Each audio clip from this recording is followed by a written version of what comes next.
Hello everyone. My name is Noah James Gonzalez. Friends and families call me Nonong Gonzalez, a name given to me by my grandpa which I like, and a name which established my identity. I invite you, together with my mom Angelia, Grandma Nancy, Tita Gian, my grandpa Jimmy, to come travel with me as I journey around the world to see the beautiful places, its people and culture, and taste its native delicacies.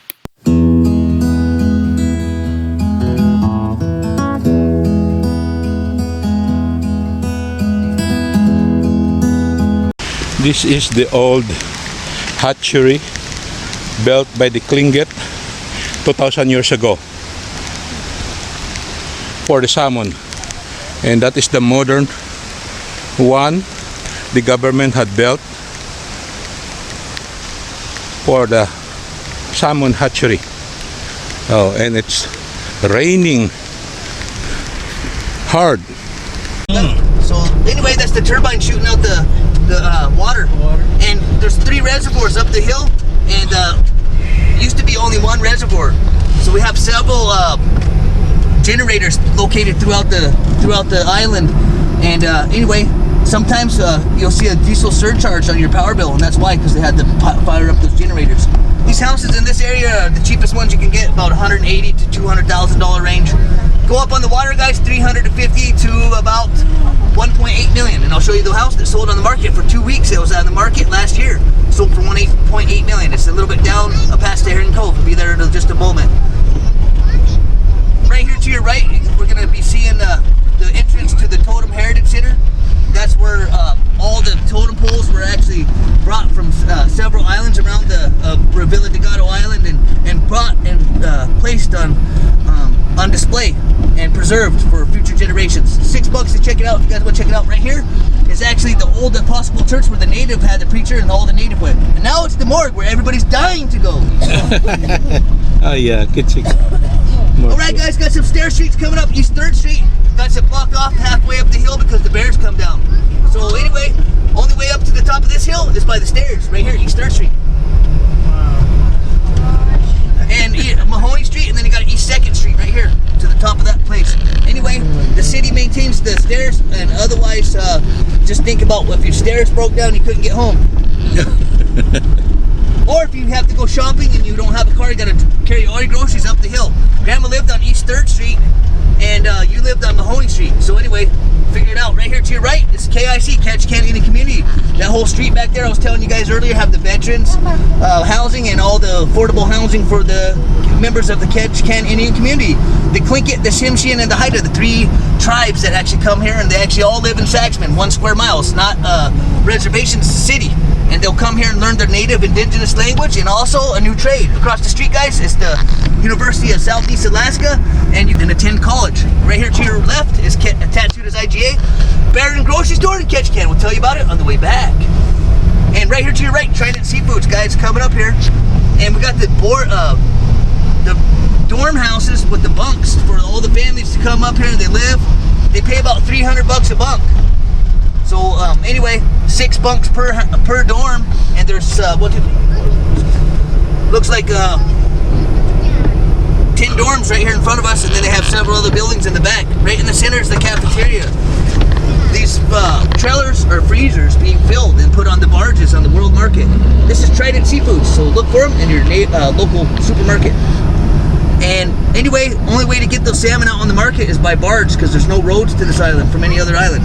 So you can only get stuff here by boat or by plane. And this time they're sitting out on the barge. So they live here, they eat here, and they work here. And they work about 16 to 18 hours a day on the peak season. Right now it's peak season. And the season is about 6 months long. So they work about half the year. About 20% of them are Filipino, and we got people that just stay here year round because they decide to stay here instead of going back home. But anyway, 38,000 is $1 million in the Philippines, and so work here for just a summer and go back and you're kings and queens. So not a bad idea. I'm thinking about going to the Philippines now. From these petroleum tanks, They just gotta have special insurance.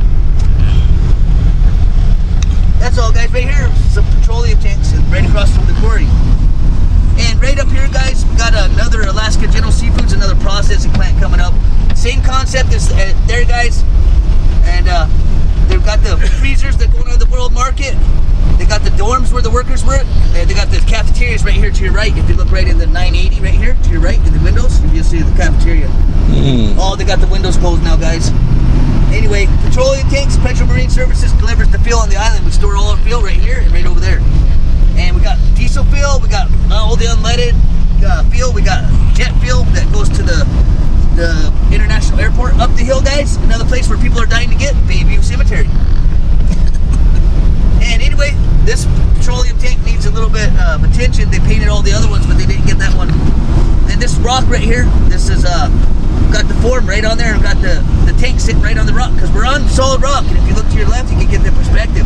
We got about 4 to 6 inches of soil on the forest floor, right there on your left.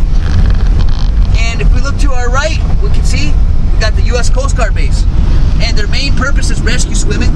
Although sometimes, guys, they like to play battleship. B-12 right here to your right, direct hit. B-12. Put it down. 2 gunners right there, black gun, black tarp and gray tarp. On the bow of the boats, they got the guns. Those are battleships. Or they call them gunner ships. Anyway, we're making our way to outside the city limits. Anywhere outside the city limits is considered the borough. And these black tanks are water tanks where we collect it, we get our water. A water truck will come and deliver a load for about 125 to 150 bucks a load. And anywhere outside the city limits is considered the borough. And right there to your left is the city limit sign. It says 8,200 people live here. They have to update it, guys. It's over 14,000 will live here and Ketchikan year round. And right here to your right, you can see that we collect our water off the roof. We just collect it right down that downspout and on the roof into the cistern, and then pump it up into the house. So anywhere else, a waterfall. So it's a big rock, and water just runs right off the rock and into the ocean. So right over there is Pinnock Island, guys, off in the distance, right there. That's Pinnock Island. Pinnock Island's going to dissipate, and it's going to give birth to a new island called the Net Island. We'll see that here in a moment. We're going to go past the Eagle's Nest and actually take a quick step out, guys, at this Eagle's Nest.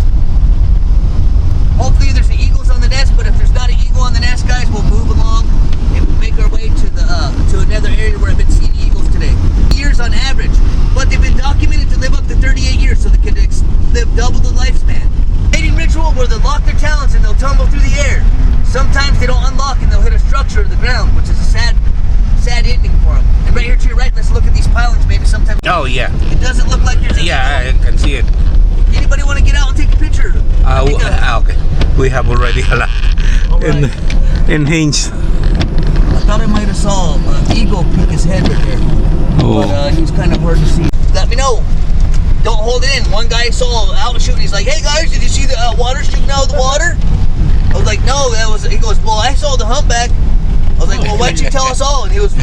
So anyway, by the time I turned around and went back, the whale was gone. He dived down. Yeah, they dived down. You know, like the guy in the train.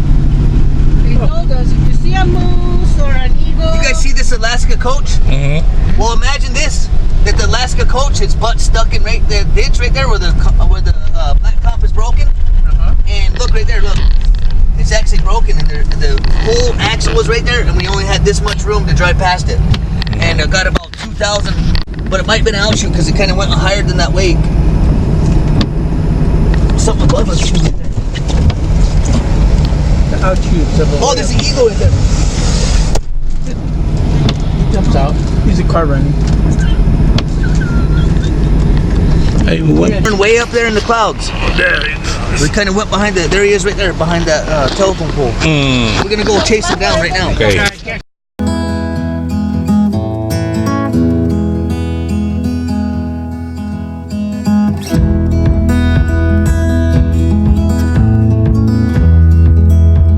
I pause here. I hope you enjoy our ride. Don't forget to watch my next episode. And please hit the like button below, for it means so much for me. Until next time, thank you so much.